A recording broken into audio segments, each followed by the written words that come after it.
irmãos espíritas. Mais uma vez estamos voltando à presença de vocês através do vídeo para concluir o assunto da semana passada sobre a biografia do Sr. Allan Kardec, cuja a primeira parte foi do nascimento de Rivail até o encontro do Sr. Rivail com o Sr. Fortier. Hoje nós iremos continuar o assunto de Fortier até o sepultamento de Rivail. Vamos ao assunto para que vocês tenham uma ideia da beleza da chegada da Consolação Espírita ao mundo. Em maio de 1855, Rivail decidiu fazer uma visita à sonâmbula Roger, convidando para acompanhá-lo o amigo Michel Fortier. A finalidade da visita era participar de uma reunião das mesas girantes, tão faladas naquela época em todas as rodas de Paris.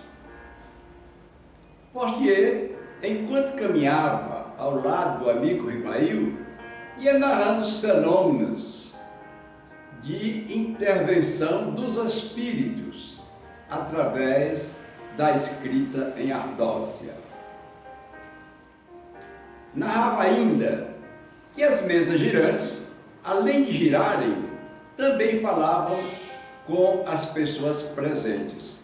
É interessante dizer para os companheiros que essas mesas girantes, elas tinham 4 ou 5 jovens que colocavam as mãos sobre a mesa e os espíritos utilizavam a sua energia magnética, o seu ectoplasma, para que elas pudessem flutuar e desenvolverem tudo aquilo que os espíritos queriam para transferir para as pessoas presentes.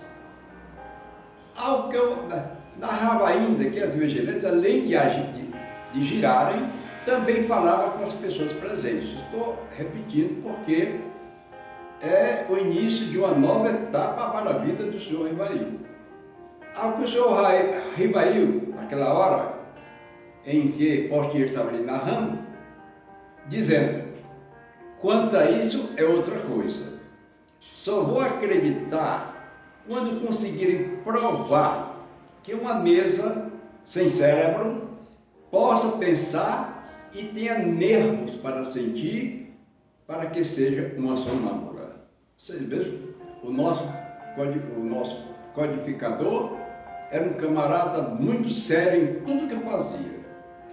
Ele não ia aceitar qualquer narração sem fazer uma pesquisa profunda sobre aquele assunto. Até que isso se dê, disse o nosso querido codificador, dê-me a permissão de não acreditar. Quer dizer, as narrativas que o Sr. Fortier passou para ele naquele momento, ele ouviu, porque era um amigo. As narrativas era quase assim uma utopia, ele não ficou calado. Disse logo o que tinha de dizer, porque ele era muito franco. Então foi quando ele disse: até isso se dê-me a permissão de não acreditar. Esse era o estado de espírito do Sr. Rivail, exigindo provas para acreditar. Gostaria primeiro observar tais fenômenos do além, afirmava. Após os trabalhos mediúnicos, regressava à sua casa e só regressava a novos encontros após alguns meses, porque Kardec era muito ocupado. Ele tinha trabalhos em casa, à noite fazia traduções, escrevia livros didáticos e agora apareceram novos trabalhos que era exatamente a investigação dos fatos narrados pelo Sr. Fortier. Após vários relatos do Sr. Fortier sobre as reuniões que participara, disse-lhe: um dia você virá a ser um dos nossos. Quer dizer, Fortier disse a ele: um dia você ainda vai ser um dos nossos. Ao que ele respondeu: não digo que não. Vê-lo-emos mais tarde. Quer dizer, você veja como era tão sério no que fazia, que ele vai dizer: mais tarde, se os fenômenos me convencerem, eu estarei integrado no movimento de vocês. Era isso que ele queria dizer para o Sr. Fortier. No começo do ano de 1855, teve um encontro com o Sr. Carlotti, investigador dos fenômenos das mesas girantes, que me fez um relato dos fatos com tanto entusiasmo que me convenceram a iniciar as minhas observações e investigações dos fatos narrados. Vocês vejam que o Sr. Carlotti teve uma contribuição de convencer Rivail a participar das mesas, dos fenômenos das mesas girantes, porque ele, ao narrar tudo que tinha visto e observado, o convenceu a continuar a visitar estas reuniões e tirar delas as conclusões que ele precisava. Depois desse encontro, disse Rivail, passei alguns meses ausente destas reuniões, voltando somente no início do ano de 1855. Reiniciando, busquei resposta para os fenômenos das mesas girantes. Estive na casa do Sr. Michel Fortier e da sonâmbula Senhora Premeison, que trabalhava com os fenômenos das mesas girantes, que utilizava vários médios sonambúlicos. Todos os fatos dessas reuniões foram registrados em relatórios feitos por aqueles que estavam envolvidos nas observações. Vocês vejam que eles tinham cuidados extraordinários. Apesar de frequentar aquelas reuniões, porque muitos iam àquelas reuniões para se divertirem, mas muitas pessoas sérias tomavam aqueles fenômenos como coisa de outras, como fosse uma revelação. Então eles anotavam, faziam relatórios e os guardavam em suas residências. O senhor e a senhora Fortier convidaram o Sr. Rivail para assistir às experiências ali realizadas, buscando resposta para os citados fenômenos. Para vocês verem, para os citados fenômenos, ele era conduzido, quase como um cego puxado por um guia, mas foi participar. Essas experiências e observações realizadas durante o ano de 1854 e 1856 o fez sentir que estava surgindo um novo horizonte para a sua vida. Foi quando ele despertou que por trás daqueles fenômenos existia algo extraordinário, coisas nunca apreciadas pela sociedade do século XIX. E ele então verificou que ele tinha necessidade de trazer ao mundo as revelações destes fenômenos. Finalmente, em maio de 1855, quando resolveu fazer uma visita à sonâmbula Senhora Roger, em companhia do Sr. Fortier, porque ele só ia ir na companhia de Fortier, foi possível assistir, na presença de outros médios, a senhora Premeison, a uma experiência das mesas girantes. Quer dizer, vocês vejam que depois de muito tempo, de muitos convites, foi que ele, o Sr. Rivail, teve agora uma maior curiosidade sobre os fatos das mesas girantes, depois que foi à casa da senhora sonâmbula Premeison. De pronto aceitou o convite e que foi aceito. E logo ficou firmado. Uma terça-feira, às 8 horas da noite, foi esse o primeiro encontro com esses fenômenos. Nesse tempo, olha, nesse mesmo encontro, foi demonstrada a escrita em ardósia. contando com o auxílio de uma cesta em tripé. Quer dizer, eles amarravam as canetas nesses tripé. As jovens sensitivas que participavam destes encontros colocavam as mãos sobre a ardósia e elas se movimentavam. E escreviam, claro, coisa muito ilegível, que fez com que o senhor Rivail pedissem às jovens que usassem canetas e papel e que cada um buscasse receber a sensibilidade dessas manifestações e escrevesse o que viesse delas. E assim foi que começou a psicografia do movimento espírita. A partir desse dia, passa a assistir pontualmente às sessões semanais. Quer dizer, ele agora estava integrado dentro das investigações das mesas girantes. Ele agora, toda uma vez por semana, ele ia a uma destas reuniões para investigar, para analisar, para tirar conclusões. Foram esses fenômenos que o levaram a um estudo sério do Espiritismo. Rivail passa a explicar com todos os métodos de investigação disponíveis dentro dos conhecimentos disponíveis a ele. Todos os conhecimentos que ele tinha adquirido através dos estudos em Verdun, dos estudos que ele fizera do magnetismo na França, ele tirou então muitas perguntas e respostas que pudessem aprofundar dentro do tema que ora estará sendo lançado para ele. Foram esses fenômenos que levaram a um estudo sério do Espiritismo. Rivail passa a aplicar todos os métodos de investigação disponíveis dentro dos conhecimentos disponíveis a ele.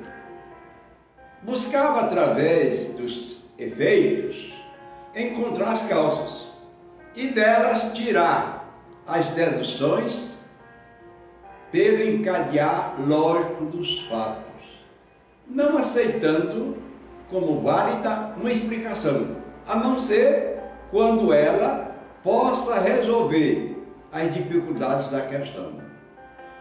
Vocês vejam que o nosso Rivail era muito sério. Era um homem muito pesquisador, muito atento àquilo que vinha às suas mãos. As primeiras conclusões de minhas observações foi constatar que os espíritos, sendo apenas a alma dos homens, não possuíam nem a soberana sabedoria e nem a soberana ciência. Seu saber era restrito ao grau de evolução aquilo que conheciam. Ora, é claro que ele estava recebendo essas informações através da ardósia, que eram escritas quase ininteligíveis, mas dali, quando passou para os braços, ou melhor, para as mãos dos psicógrafos, as escritas tornaram-se mais legíveis. Aí ele pôde aprofundar o seu trabalho de perguntas e respostas. Este assunto trazia uma total reviravolta nas ideias e nas crenças existentes. Ora, claro, meus queridos amigos, era uma verdadeira revolução.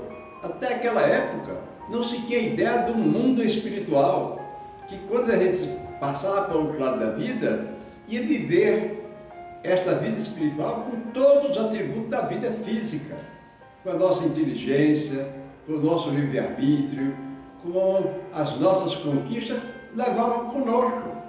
Mas a humanidade não sabia até aquele momento. E é exatamente o que ele estava observando através das suas pesquisas.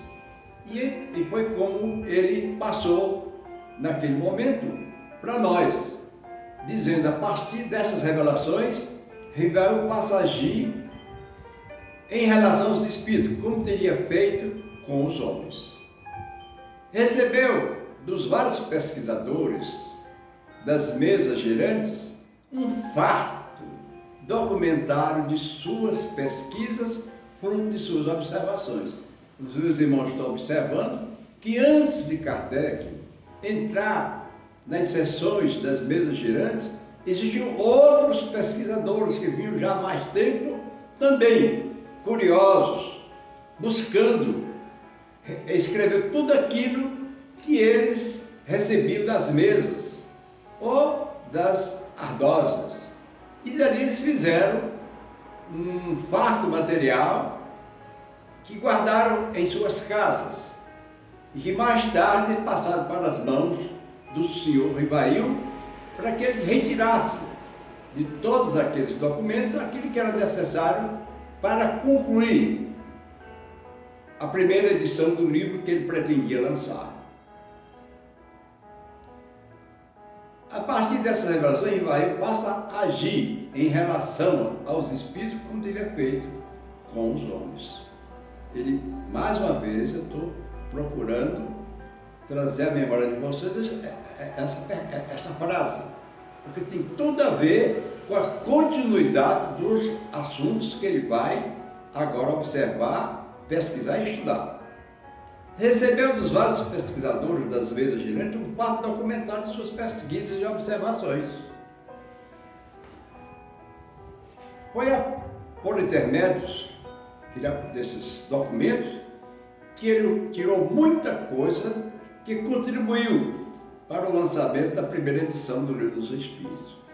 Um dia aconteceu uma comunicação de um espírito, se dizendo ser nosso protetor. Isso aí vai comentando. E que me conhecia de uma existência anterior, no tempo dos druidas, no Império das Gálias. E que naquela época o seu nome era Allan Kardec.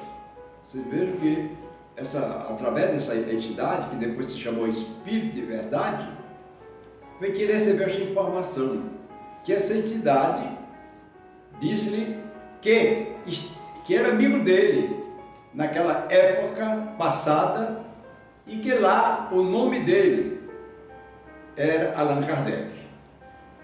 Levando-me a tomar uma decisão, fiz uma exposição dos meus objetivos, convidando-os a modificar os seus interesses, pois queria implantar um estudo dentro da psicologia e da natureza do mundo invisível. Ora, claro, porque aqueles que frequentavam esses grupos das mesas girantes eram pessoas que não tinham uma noção do que estava ali se passando, fazia como um divertimento, como um passatempo.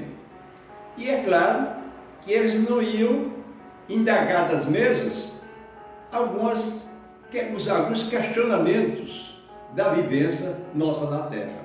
E isso foi que o senhor Rivail chamou a atenção e verificou que essas reuniões só existiam curiosidades por parte dos assistentes. Foi quando ele tomou uma decisão. Aí, depois que ele explicou sobre os objetivos, mudou todo o desenvolvimento dos trabalhos a partir daquele dia. Como resultado da mudança completa das pesquisas e da investigação dos fatos, tomou a decisão de publicar um livro, contendo perguntas e respostas dos espíritos. Você vê que depois de um longo período de indecisões, de observações, de perguntas, de respostas, foi que ele decidiu publicar um livro comentando todas as suas experiências neste livro. O lançamento da primeira edição deste livro deu-se no dia 18 de abril de 1857 e, claro, houve aí, porque ele ficou assim perguntando, que nome eu vou colocar neste livro? E os espíritos, principalmente os espíritos de verdade, o livro é seu? Não, é dos espíritos. Então, ponha livro dos espíritos, que é deles. Aí, por sugestão dos espíritos, o livro se chamaria O Livro dos Espíritos, contendo 531 perguntas e respostas do mundo espiritual. Aí, tudo isso pronto, ele lançou outros livros para formar o Pentateuco da doutrina espírita. O outro livro a seguir foi o livro dos médiuns. Esse livro tinha a função de disciplinar estas comunicações, obedecendo a um rito, obedecendo a regras, para que as comunicações fossem mais sérias, com respostas mais edificantes. Então ele lançou um livro só nessa área, o livro dos médiuns, porque eram muitos médiuns na época que tinham as suas reuniões distribuídas nos vários bairros de Paris. No terceiro livro que ele lançou, que foi o Evangelho segundo o Espiritismo, foi o resultado das suas observações dos dois primeiros livros, no livro dos Espíritos e no segundo livro, que era o livro dos médiuns, porque ele passou a verificar que os espíritos que estavam dando comunicações na reunião eram de pessoas que haviam passado pela Terra e que levaram consigo todos os episódios vividos aqui no nosso Vale de Lágrimas.